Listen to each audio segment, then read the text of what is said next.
here from Missouri Pork Producers.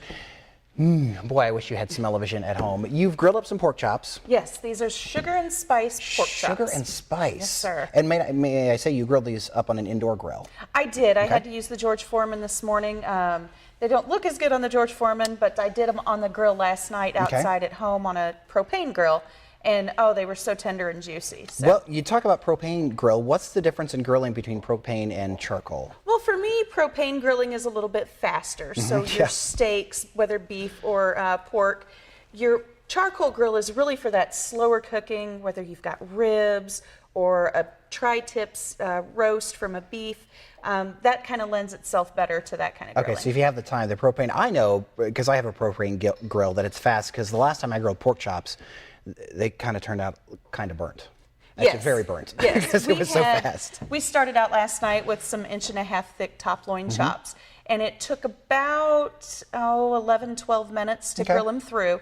The temperature is to get a meat thermometer. You want to cook it to well, it depends. How do you like your steak? Probably medium. Okay, so then cook your pork chop to medium, which would be about 160. But aim for that 145 to 160 range. You're going to have a slightly pink inside center, and it's going to be such a juicy chop. You're going to love it. Okay, let's talk more about these specific chops here, sugar and spice. I'm assuming you have sugar, and it smells like some cinnamon on there. Yes, we've got brown sugar, cinnamon, salt, pepper, and cumin in there, as well as a little orange zest. So we did these samplings in store a couple weeks ago, and we literally had people walk away going, oh my gosh, this is too spicy. And other people saying, oh my gosh, this is really sweet. And other people saying, I taste both. Just depends on what it is. It really depends on what your flavor profile is on what you're going to pick up on these chops. How fun is it for you to experiment with different flavors of pork chops?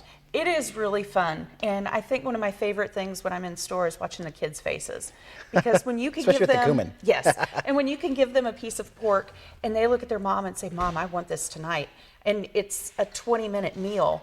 I mean, how much easier can you get for a mom who's busy on the go, running between soccer practice and school, and you come up to this kind of recipe in store that you can have quick and easy, and the kids love it, and it's healthy. Absolutely. What advice do you have for people who want to experiment with different seasonings and flavors? Well, just try it. You know, that's the worst part. I'm always afraid, well, what if I don't like it, then I ruin it.